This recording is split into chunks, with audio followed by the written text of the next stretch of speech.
Hi guys, this video is for Lesson 2, Session 3, Finding the Area of Polygon. Today you guys are going to be trying to solve this problem here for classwork and finishing this for homework if you do not in class. After you read the question, you're going to tell me what you notice and what you wonder, and then you're going to tell me what information is important by using your text tool to type into this box. It says, a costume designer is making a superhero costume for a movie. The costume will have a logo on the front. The designer draws a plan for the logo on 1-inch grid paper. What is the area of the logo in the drawing? So I'd like you to tell me what you notice and what you wonder about this problem and what information is important. And then using the space below, I'd like you to try this problem on your own. This is the beginning of this video. The second part of this video is going to be how to start solving if you're feeling stuck. And there's extra space down here if you need more to show your work. So let's get to the problem. To do this problem, we know we're going to be looking for the area of this drawing.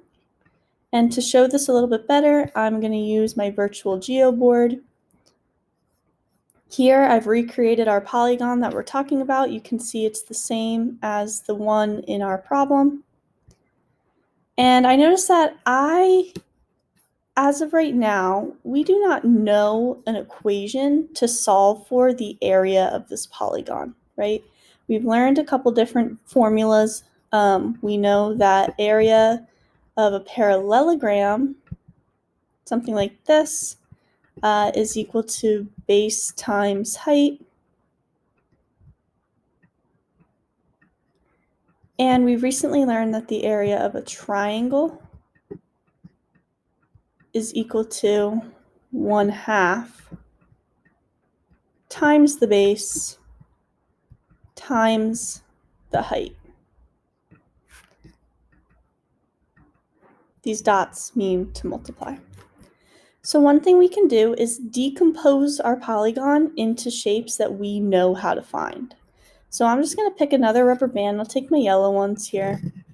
I'm going to drag that on. I'm just going to start by trying to make a shape that I know how to find the area of. Looking at the shape, I kind of see right here a triangle starting to form. Oops. Sorry. So what I'm going to do is I'm going to take my yellow elastic and I'm going to cut right here because that's going to give me a really nice triangle.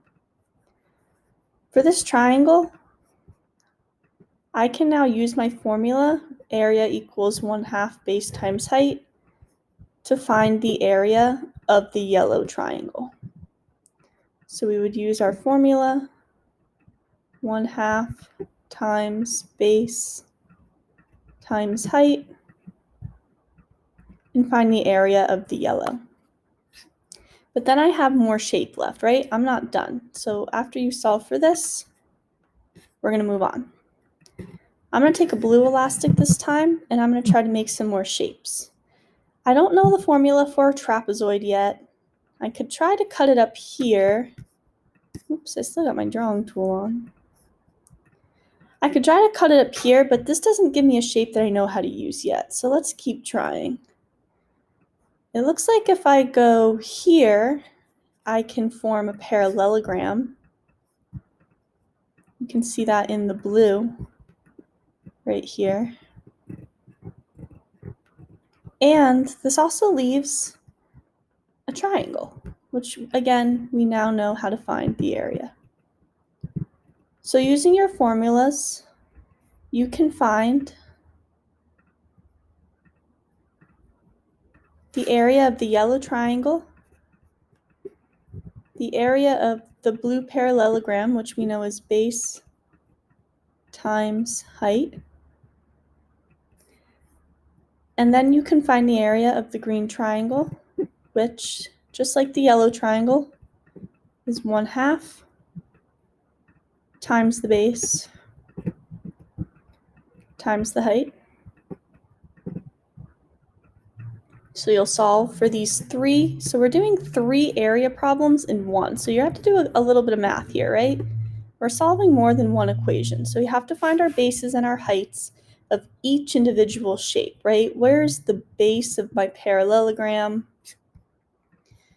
the base of my triangle, my green triangle, and the base of my yellow triangle, right? These are all things we need to find. So let me rubber band this a little bit differently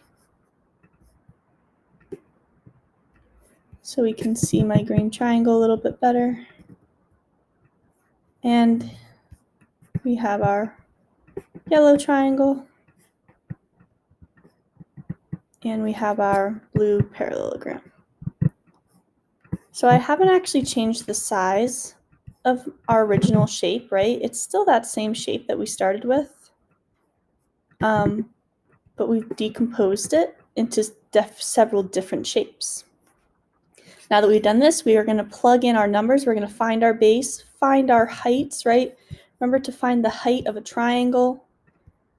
We start from the base and we go to the opposite vertex. So we have a height here, base to the opposite vertex. We have a height here. You can calculate the height. Same thing with our parallelogram. We have that right angle for our height. Okay, you can try to draw this on your book. Please try to draw it for me in here. Use this space. I'll give you a bigger version of this down below, so you'll see a bigger version here to draw when you do this assignment. If you need any help, you can message me on Clever. We'll also talk about this as a group tomorrow. This will be posted for you to see. Remember, there's going to be another step. So after you've done the area of each, the yellow, the blue, and the green, think about, okay, I know the area of this one, and this one. How do I find the area of the entire shape? Good luck.